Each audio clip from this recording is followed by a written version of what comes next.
The challenges of being the firstborn is what we're talking about today. We're born in the family we're in as the oldest or the youngest, or maybe the one in between. Which one are you? Today, we're going to talk about being born as the eldest. What are the challenges? What can those challenges bring for the future? And is it as easy as the youngest ones may think? If you want to know more on the topic, please stay with us. Welcome aboard the podcast, A Woman's Spark with Janik, a podcast to show women how powerful they are and remind them of the spark that they carry. We all have a spark in us to keep fighting and get back up. This is the place to feel seen and understood, and maybe even learn more about yourself.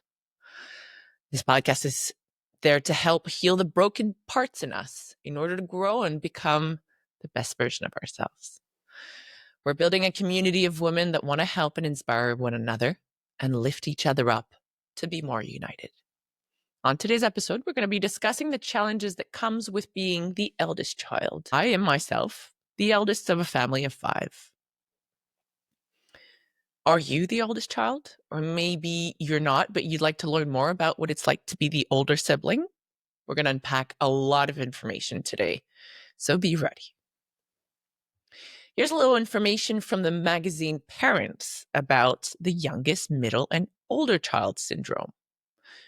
Terms like youngest child syndrome or older child syndrome may sound like a diagnosis, but it's not.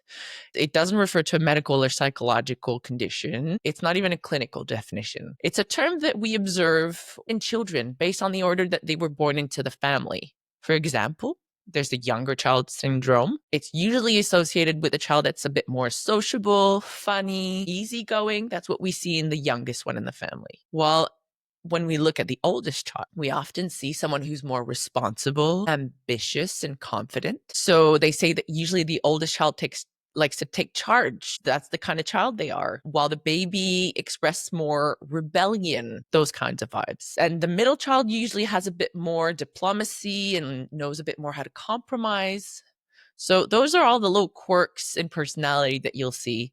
Maybe you already see it within your own family or your own children. The first child, the firstborn, often has a little bit more confidence and likes to take charge of things.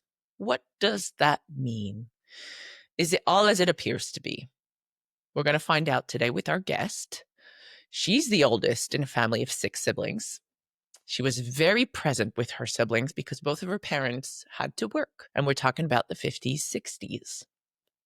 I'm in awe with this woman and her journey.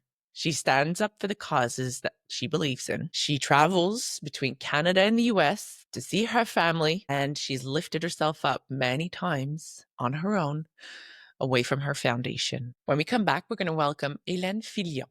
She is now retired, but she's worked for decades as a social worker. She's now an activist and actually has always been an activist, and she's simply a beautiful soul.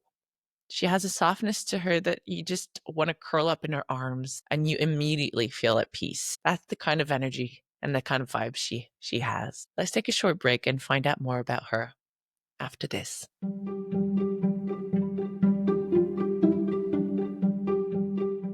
Welcome back to the Women's Spark podcast with Janik. Today we have a brand new sparkling woman with us. She comes with a story that will touch the souls of many people. She's the oldest of a family of 6 and is originally from Canada, but has lived in New York City for over 50 years now.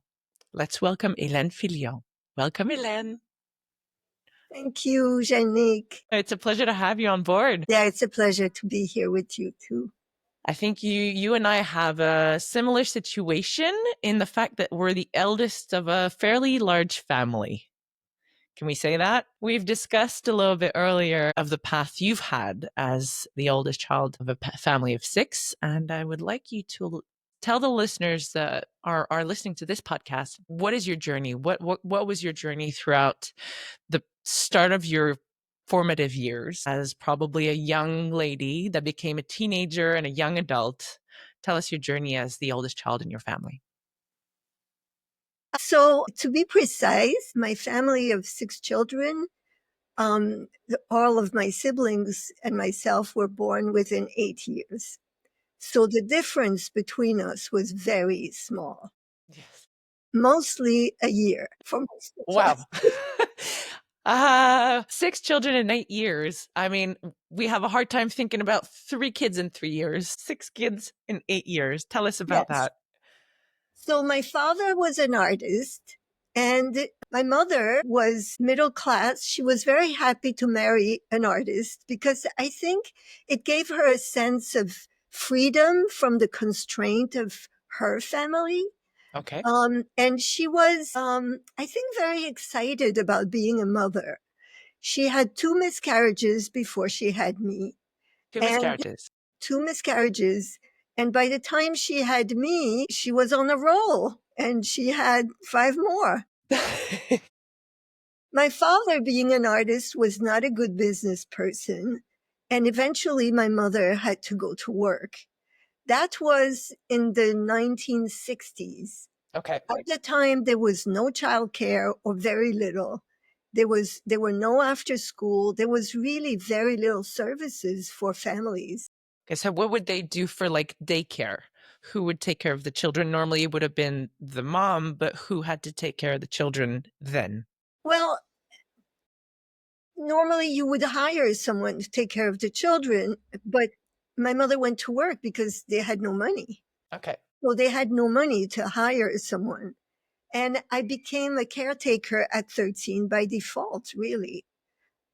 Wasn't even supposed to be a caretaker. My Uh-huh. mother wasn't considering me to be the caretaker. So she wasn't supporting me. She wasn't backing me. Uh-huh. She thought that we could just manage and that she could supervise everything through the phone, Okay. which really did not work very well. No, of course. Of course not. Yes, because physically you need to be physically present with your young babies to make sure they don't suffocate, try cross the road and whatnot. So at what age did you start being in charge of your siblings? Because yes, you're 8 years apart from the first one to the sixth one, but between you and the second one, there's only a year, which you couldn't have been able to be in charge by the age of 1, 2. So at what age did you start being in charge of your 13, well, 12 13? Okay. actually, 12. Okay. When my mother started working, she wasn't working the whole time, but she did start at that point. And my sister Eve, who is the one right after me, was she and I were kind of a team most of the time, Okay.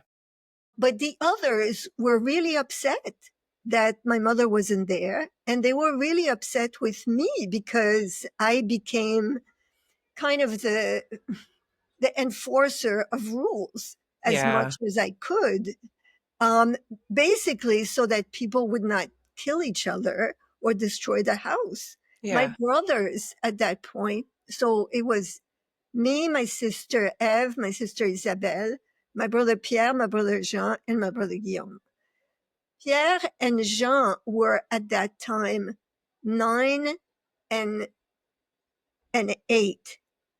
So it's really close in age. So the fact that they were really close in age, they must have had some kind of resentment that you're trying Well, to lay down the law, even though you're only 4 years different. You only have a 4-year gap between the. they were very upset about that, about my mother leaving. Pierre, in particular, was very upset because he was my mother's favorite. So not having her there made him feel very resentful. My brother Guillaume, I think, went with my mother to work. I never really took care of him in the same way as the others. My brother Guillaume would have been the easiest to take care of, Mhm. actually, Yeah. but I had to deal with all the others. Yeah. And it was very hard. It was very hard for me. It was very hard for them. Mhm. They were very resentful. I was very resentful, and did not treat them in the best possible way, which Mhm. I had regrets for years about. Okay. You know, I mean, even as an adult, this would be difficult. Of So you course. can imagine as a teenager, barely, this was You're almost. learning, you're going to school and you're learning well, maybe at 12, you're not learning your alphabet, but you're learning definitely some type of math, the history, and well, you're having to learn how to cook and clean and all of that at the same time. Were you given any help or any guidance as to what to do? What kind of responsibilities did you have on your shoulders? I had always been my mother's helper, since I was very, very young. I took care of my brother Guillaume when he was a newborn baby. I was 8 years old. Okay. So, I was doing things that probably most children my age weren't doing. Yeah. You Like were I started cooking when I was 8. I started, I knew how to do a lot of things in the house. So that wasn't so much what was overwhelming for me. What was overwhelming was having children um, who resented me, um, to kind of try to take care of. especially when you're supposed to be building the bond with your siblings. It's hard to then feel like you can't have that because that's basically taken away from you. I did build bonds with my brother Jean, who was actually neglected by my mother, um, and my brother Guillaume, who was the youngest. But the others, it was very hard. My sister Eve and I were companions in a Mhm. certain kind of way, but times she joined with the others, Okay. Yeah. Oh, I'm sorry you because had to go through that. I mean, my experience doesn't come close to taking care of five siblings and being left on my own. So I can't put myself in your shoes. So I'm sorry if that ever caused you, you know, pain, because it must have caused something, not just at the moment, but what kind of journey did that give you afterwards? Let's say, well, for my first, it's a two-parter question. The first one is, when did all the responsibilities end, technically? And then what happened from there on? well, I stayed in that position, I guess you could call it, until I was 18. When I was 18, I left home. I just could not wait to get away from that situation because I had basically no life outside of that. Okay. When I was in home, I was working at my mother's toy store. I tried to learn ballet, but I started way too late. My mind wasn't really into that or into school enough. I was very distracted. And so I felt like I had really basically no life outside of my family. So I left. And as soon as I left, I had a nervous breakdown because I think all of the feelings from everything that I had been experiencing during those years kind of came back. Okay. What do you mean by a nervous breakdown? Can you unpack that a little bit? It was something very common that people used to um, call nervous breakdown. It was really, at some point, kind of like a loss of being in reality for a while. Okay. And it was an escape. It was really an escape. Um, and, that wasn't like me to escape. I was a very responsible person. Yeah. So it took that things got to such a point that I just could not take it anymore. And what did you do to escape? Because you said escape. What did you do to escape? It's difficult to explain. I would cry for no reason, almost revert back to being a child in some way. I remember being upset with cats because I felt they were taking too much space. I was upset with my mother, who took me back home when she Yeah. realized that something was wrong. And then eventually she found people who would take me in and paid for, my upkeep. And for a while, I took medication and I just got into a very depressed state. Yeah. That it was probably, would you say it was an overwhelming amount of responsibility that for a young woman and a child, I would say, probably at the start, a child to have on her shoulders, and just not knowing how to be a child and how to be in you other than the caring one and the responsible one and the one that's supposed to uplift everyone when you don't even have the tools to uplift yourself.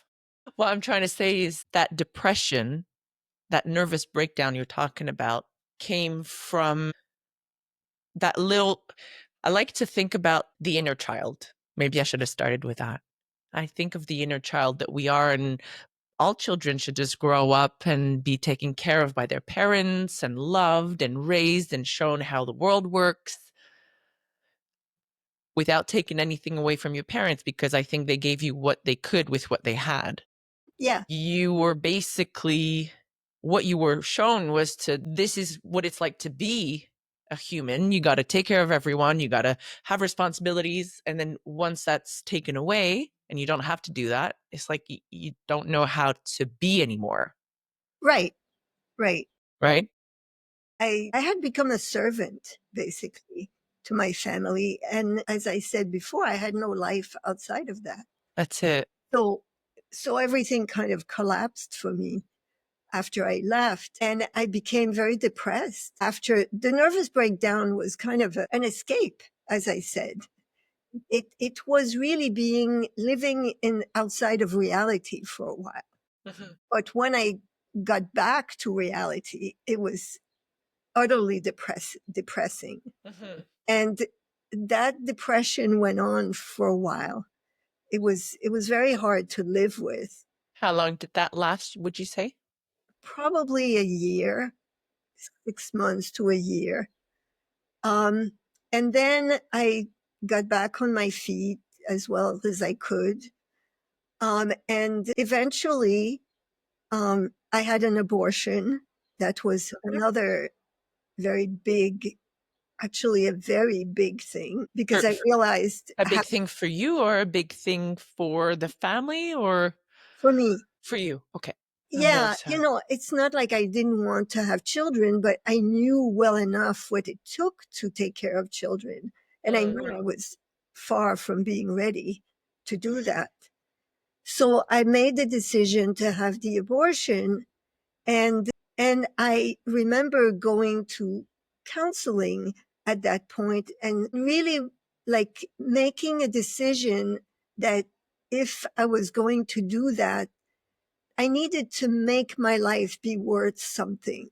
Mhm. I needed to push to for this to not be in vain. Yeah. And I think that this is probably the motivating factor for me to move. It became like a kind of challenge to myself to not have the small life that I had. Okay. You wanted more. Your abortion became your spark to do more, be more, for whatever version of that meant for you. Yeah, to not be a victim, to not regret, to not fall into depression, but to use this as a way to become more courageous. It's beautiful what you're saying, Hélène. It's very touching that. Would you say you were about 18 at that point, or 19, I was when 20. I was 20 at that that. at 20 years old you were able to have that thought that you wanted more for yourself and that you were going to turn this probably very difficult situation of having an abortion and get back up? So it's very touching. Yeah, So by 20, were you in Canada still, or had you moved? but still in Canada. At that point, something else happened just around the same time. My godmother committed suicide, and Whoa. I inherited money and all of her things. And it gave me enough money to be able to make a trip to New York. I was interested in dance and I wanted to see what was happening here. So I came here at a time when that was 1903, I think, Okay. or 74, at a time when it was actually pretty dangerous to come here. Yeah. Wow, what a jump. Because back then traveling wasn't that big either. And yes, New York was the Big Apple was a bit of a juicy place to go to, if we can put it this way. Yeah, and that trip was really inspiring. It was kind of like a renewal of something for myself. Like I came, I left Montreal on March 31st. There was a snowstorm in Montreal, and I went to stay with a friend in Rhode Island for a week. And by the time I got to New York, the magnolias were in bloom and spring was happening in a way I had never known living in Montreal. And it was amazing to be all of a sudden in the middle of all this nature that was something I had never known. It's funny. The word that comes into mind is like rebirth. Like the spring, the trees blossoming, going from the snowstorm, the cold, and the unpleasant to trees blossoming. Did you feel like it was a rebirth? Gives me new energy is the best way I can say it. I could see bigger. My energy was different, and I just felt like I want to live like this. Hmm. I want that kind of sense of being energized and wanting more and exploring and. Freedom. Well, I don't know if freedom was so much a big thing, but it was like this curiosity about something new and also the winning over my fears because I was very afraid as a child. I was shy, I was scared. It was just like fighting against all of that had kept my life small. Yeah. And it was the beginning of uh, a new way of life, really. You're saying you were very shy, you were not extroverted, maybe a bit more introverted, and now you're traveling to New York. I think you mentioned you weren't going there to live officially in the first place, right? You went there to travel back there and back? Yeah, I was visiting Okay. and I wasn't a tourist. I really wanted to meet people who were dancing and I was going there to Yeah. create relationships, but I was going there for a short time. Okay. And then I came back and then I realized that that's where my energy happened. Hmm. There was something that was connected to being here that gave me a sense of power, a sense of being able to do things, a sense of being able to make relationships with people in a way that I had not known very much before that. Wow. I mean, not that I didn't make relationships with people, but there was a way that I wasn't surrounded with people. No, you were too busy. You were too busy to be able to. It wasn't busy. It was the sense of operating on my own, Okay. not operating as a part of a group. Hmm. And it's funny to say that because I'm a group worker and I look for community wherever I go. So it's not like I was trying to get rid of that, but there was a way that my life and my family had constricted things to being a member of a group and not being able to function separately from that. Okay. And that is something that I was able to discover here. Hmm. And it's still something that you can translate into your life today, whereas you still feel that, well, you said not freedom, but you still feel that you're part of a community. You're still in New York, right, Helen? Yeah. So you're still of the community, you're still sharing, but in your own way with your own values, not having to have responsibilities towards other people, but you're doing it for yourself. Well, Maybe not. these things don't go away. No. Patterns you have don't go away unless you really work on them. Mhm. And so I think what I've tried to do most of my working life is recreate situations where I am the caretaker, but where I play it out so differently from what happened when I was a child. Okay. It's kind of like trying to repair, an experience that was very damaging for me and for others. Yeah. Can you give an example of how you reproduce that today? Well, I was working as a social worker for Mhm. over 30 years, so Yeah. that was one way. I had, entire programs I was leading, and I did a good job because I put everything of myself into making sure that this would go well for people and for me.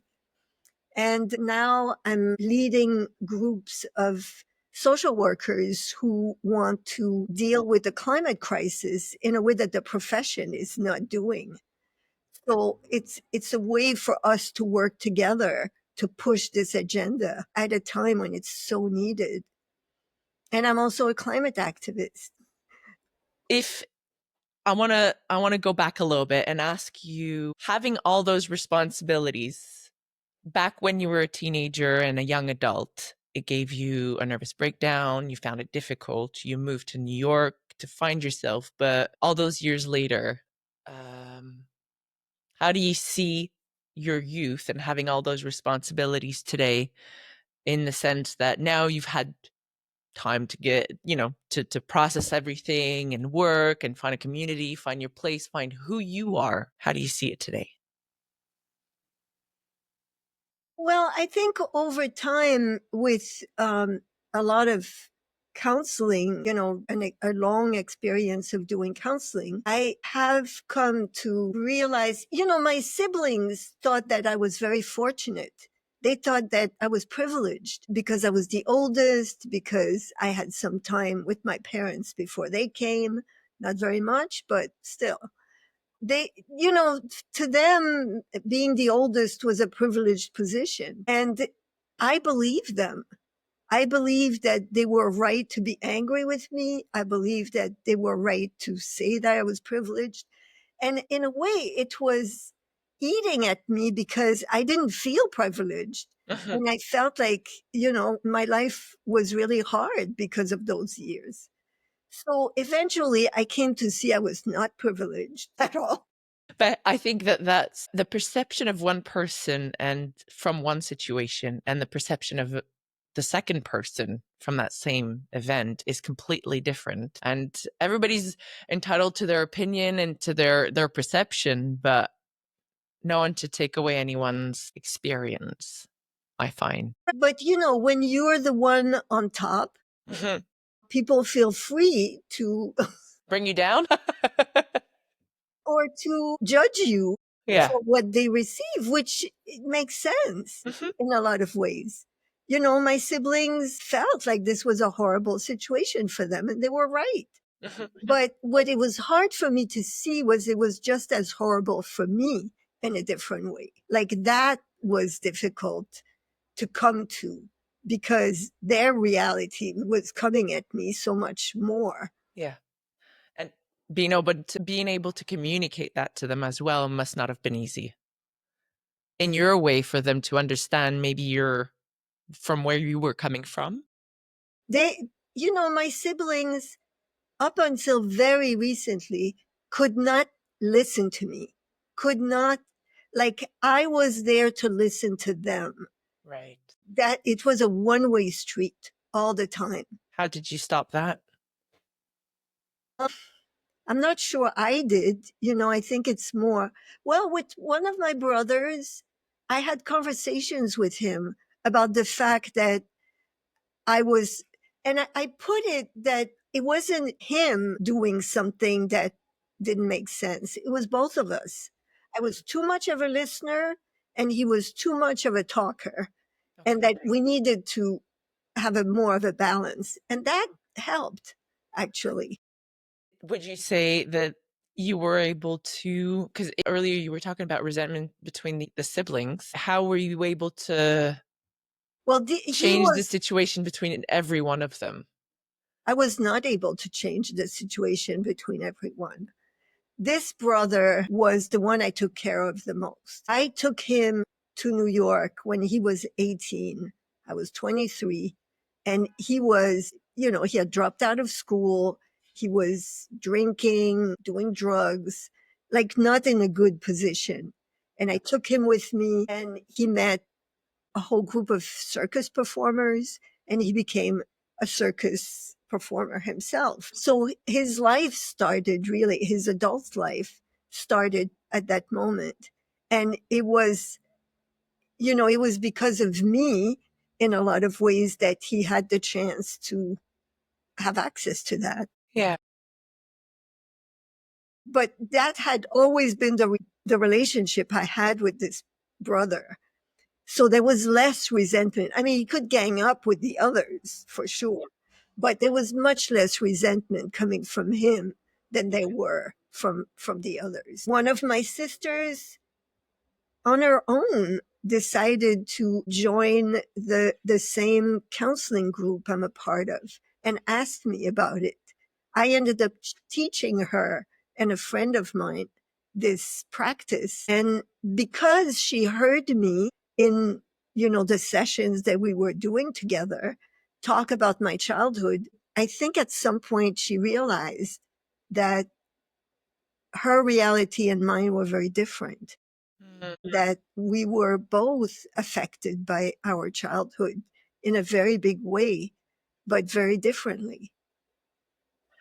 I'm sorry, it brings up a lot of things from my childhood. So to this day, I try to have conversations with my siblings, and you were talking about ganging up, and I'm I'm trying to tell them my side of the story, and still I hit a wall because they don't understand. And if it's going to be through either letting go or repetition, that maybe someday something's going to change. But I realized one thing recently is that I'll never be able to change them, and I'll never be able to change their perspective.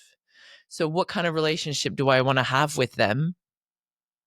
Do I let go, or do I keep my ego and try to show them my side, which they'll probably never be able to walk in my shoes. Well, they'll never be able to walk in my shoes. So there's no point in trying to show them. So the point I'm getting at here is, wow, I with the conversations we've had over the many years, I never thought we had so much in common, Helen.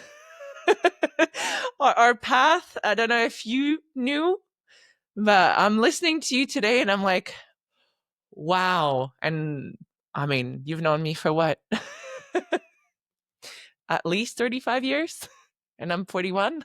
so Yeah. before we take a break, I just want to ask you one last question, which comes very close to what I've just been saying is, were you able to let go of that need for your siblings to understand you, or is there still a will that you would like them to understand you more, or what you went through? Um, I don't know if it's as much for them to understand me, but it's to have more of an equal relationship. Mm-hmm. That's what I'm looking for. And that's what I'm gaining little by little with some of them, not all of them. Mm-hmm. I don't think that that's going to happen. One of them is still extremely angry with me. And I'm not sure that that's ever going to change Mm-hmm. to the point that he doesn't even want to see me or anything to do with me. I can't do very much about that. No, but do you found a way to accept it? I don't know if I would say I accept it, but I mean, I just leave it. Mm-hmm. I understand to some extent, but my whole life has been about not being a victim Mm-hmm. of what happened to me, of what happens to me in the present. So when someone is needs to be a victim to that extent, it's a little bit hard for me to. Because you can't relate to that anymore because you were able to thrive and get over that, as opposed to, because you can be stuck as a victim for a long time. You really just have to make a choice to get out of it. Yeah. Yep. And, there's not much I can do about that. There are sometimes people who can help someone turn around with that, give them more of a perspective. I certainly am not the person who could do that with this particular person. I can do it with other people, but not with this person because it's too much about me. That's it. There's too much closeness there, or too much baggage. Maybe too much, maybe the baggage is not the right word, but too much experience, too much has happened for you to, maybe one day, maybe someone else, maybe there's, I don't know. But like you said, that part doesn't, you can't do it for him. You can't do it for that person. No, I try to salvage other relationships that are related from being poisoned by that. Mhm. That's the most I can do. Thank you very much, Helen, for sharing your journey. Um, we've unpacked so much in the last 20, 30 minutes. Uh, I really hope, and I am almost 100% sure it's going to help someone. Someone's going to recognize themselves through your story, or maybe relate to someone or a situation they might have with a sibling. So I really hope, and I know it's going to help someone out there. So we're just going to take a little short break and come back and find out some positive as well, because in every hard episode in our life and every challenges that we go through, there's always a positive that comes out of it. So we're just going to talk about that and elaborate on that in a minute. We'll be right back.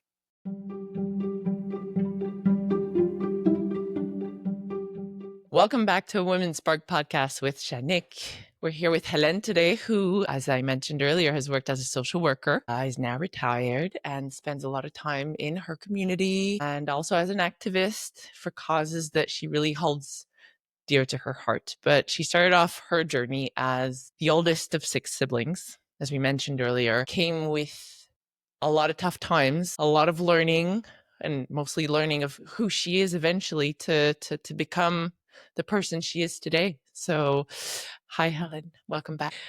So now we're going to talk about and give our listeners the other side of the medal when it comes to being the eldest, because yes, it comes with having hard times, but it also comes with its positive sides. And there's a lot of strength in understanding every side as the older child, even for the younger ones. But earlier we were talking about how we're trying to convey our version of our reality to our youngest siblings that they can't always understand. But on this platform, maybe it will allow the younger siblings to maybe get another perspective of an older child. So, can you tell us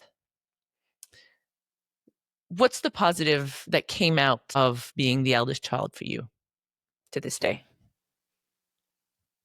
Well, I wouldn't just say the oldest child. I would also say the oldest child in that particular family Mhm.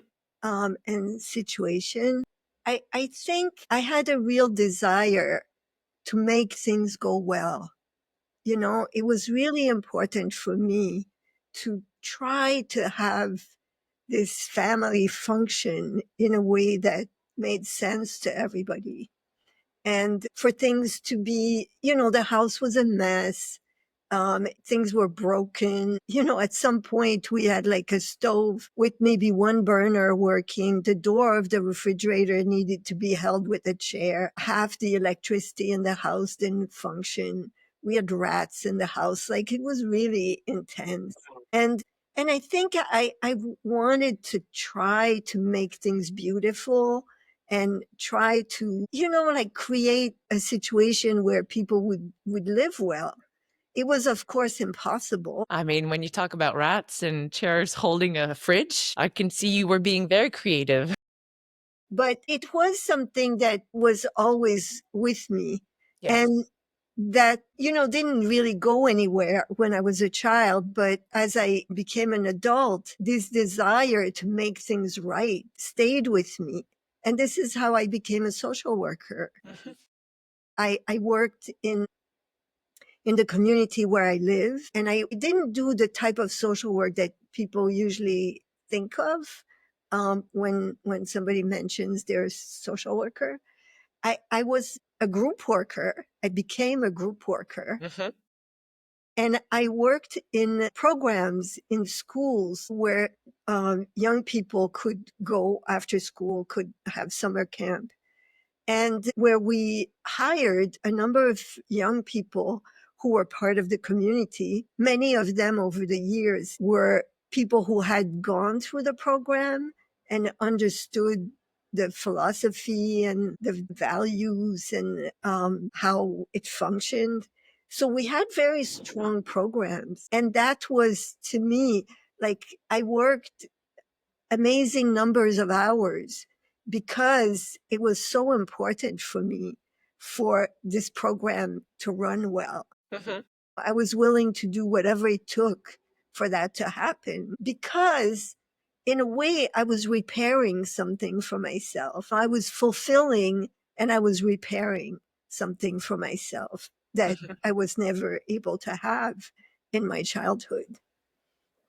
I can also see that in some way, you gained a lot of knowledge from that youth, right? Yes, you were used to being in big groups because you were in a large family. So reproducing that later on in a community with a lot of people, you were already very comfortable, if I understand well, people and being creative to create new projects and programs. And um, I'm looking for the word in English, débrouillard.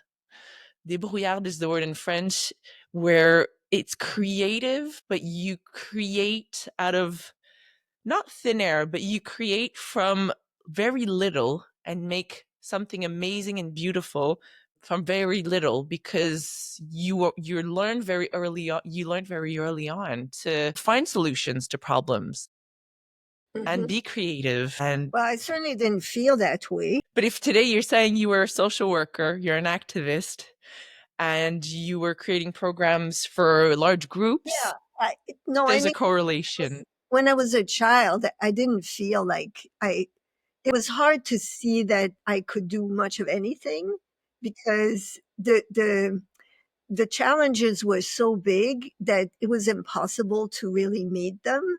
It was impossible to succeed. So it was easy to feel like you didn't succeed, not that the situation didn't allow you to succeed. But of course, when I got to be an adult and to work as a social worker, I could see eventually that I succeeded. Yes. I could feel very proud of some of the work that I did. I'm going to give you a compliment.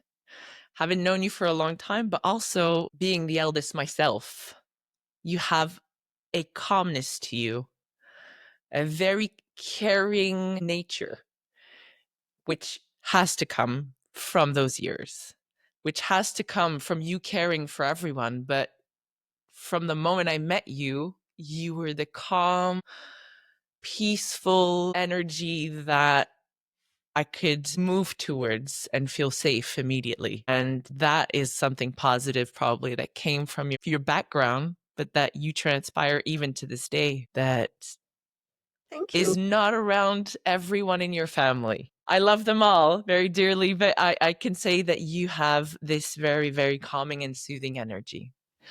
So that's Thank you. something very positive that comes from the past. What are three qualities and values that you've developed from being the eldest that you use today?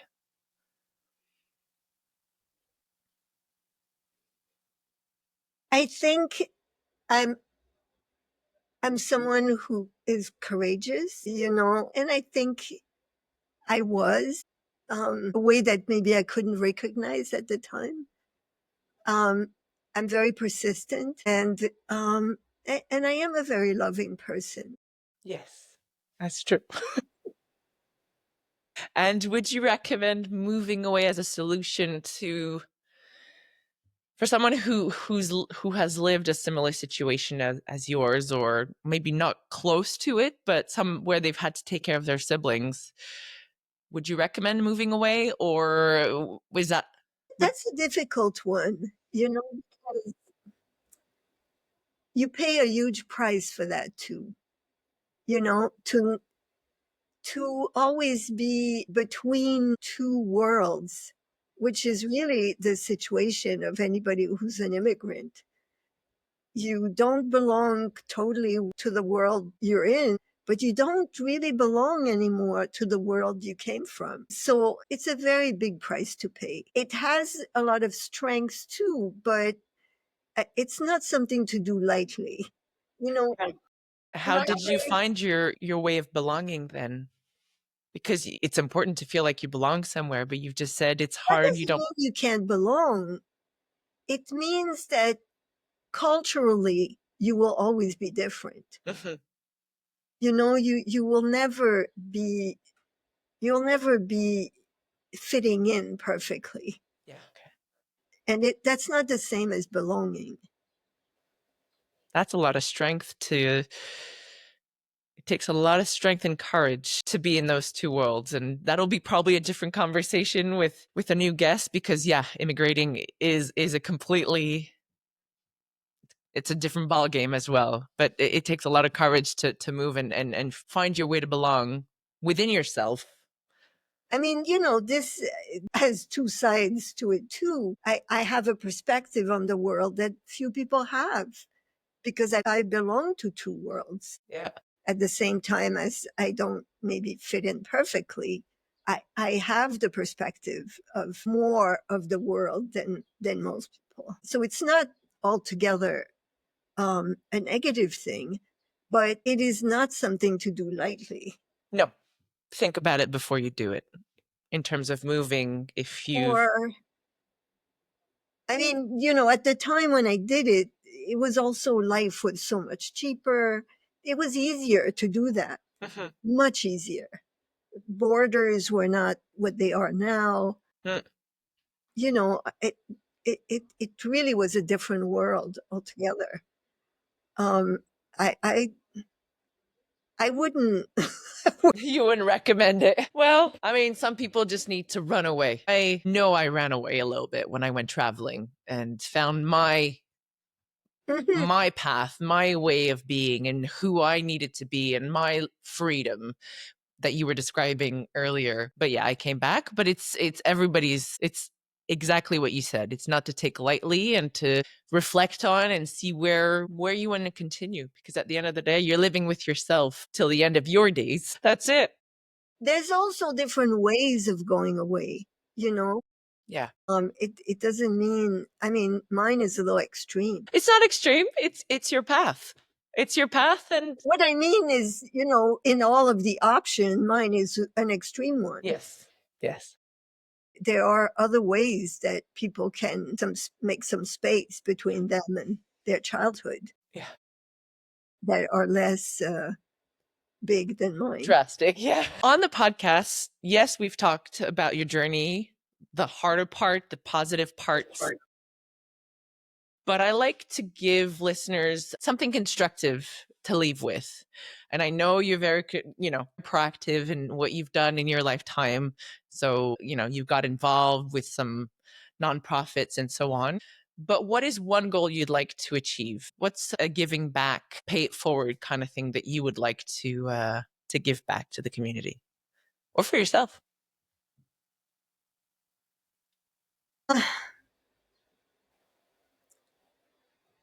I mean, I don't consider it exactly or at all giving back. I'm a climate activist because the climate, and it's actually not just the climate crisis, the climate crisis is as big as it is because it's also connected to what is happening with the environment, like all the degradation of the environment and the loss of the biodiversity. Those are like extreme situations and they're moving very fast. And what I really aim for is to be part of a movement of people who push against that and make governments do what they need to do in the face of this. That's my goal. If you don't mind me saying, I'm doing a link between the two. the big sister taking care of her siblings, then moving on to taking care of your community, and now you want to take care of the planet. It is a pay it forward. You are continuing to pay it forward and help others. And thank you for that. Thank you to continue to help everyone around you and that you know or don't know. And that's huge. So that is a beautiful and constructive. And it goes with your values, it goes with who you are, and you're continuing to give to the people around. So thank you for But that. I will tell you that most people don't think I'm helping. Most people would be happy to not hear about the climate crisis, only to leave them alone. Well, you know what? In some way, shape, or form, just know that you're helping. Even if they don't believe it, that belongs to them, but you're doing your part. And that's what's important. So we can't fight everyone, Helen. We can't fight everyone. We can't convince everyone. That's a whole different ballgame. Yeah. But that's what I aim to do. Yeah, thank you. Convince, but just to open people's Yeah. ability to see. Yep. Ability to see what's out there. And but at the end of the day, you may or may not be able to make them see or make them change, but at least you're trying and you're doing something to pay it forward. So Helen, before we conclude the podcast, I'd like to give you the opportunity to mention the organization you're advocating for. Give them a shout out here onto the podcast. Who are you activating for? I know it's a global warming, but who is it? Um, I'm not sure that that's going to reverberate with people because the group I'm a part of here is very local. Okay. But there are numbers of environmental organizations around everywhere. 350 is one of them here, but the podcast is probably mostly in Canada, right? You know what? It can reach anyone. The whole idea is to really reach as many women as we can. So if I mean the 350s in New York, Brooklyn. It's in the world It's actually. well, there you go. So 350 is the name of the nonprofit. 350, and usually it's followed by the name of the local Okay. where it is. So here it's 350 Brooklyn, but there's 350 in Africa. There's 350. I'm sure there's 350 in Quebec. But I actually prefer the local places, Mhm. where you can like really get to know people and work on things that affect the people of the community you're a part That's of. it. You're a part of a group. You're a part of a movement as opposed to being online and yes, people are helping, but then you can feel there's a movement as opposed to I mean, I know people who are part of 350 Brooklyn and love it. okay. I'm more of I want to be in the street doing this. And sometimes they are too, actually. Helen, thank you so very much for sharing your journey with us today. Really, from the bottom of my heart, thanks for having the courage to talk about it. It couldn't have been easy. I know you said you're very open, but it's still a very private experience that you've lived through. So thank you very much for coming on board today. You're very welcome. Thank you, all you beautiful ladies, for joining us on today's episode. I hope you're able to gain something from today, either some knowledge or perspective about an elder in your family or someone you know, basically some spark to add to what you already have. This is it for us for today. Tune in every week on your favorite podcast platform. If you want to get involved with the Be Guided, Be Inspired community and you want to share what kind of impact you've had on others, or you are currently experiencing something or going through a tough time, come and meet us on the platform at www.beguidedbeinspired.com. Write us and we'll connect together. Thank you for listening. See you next time. Love to you all. Bye. Bye.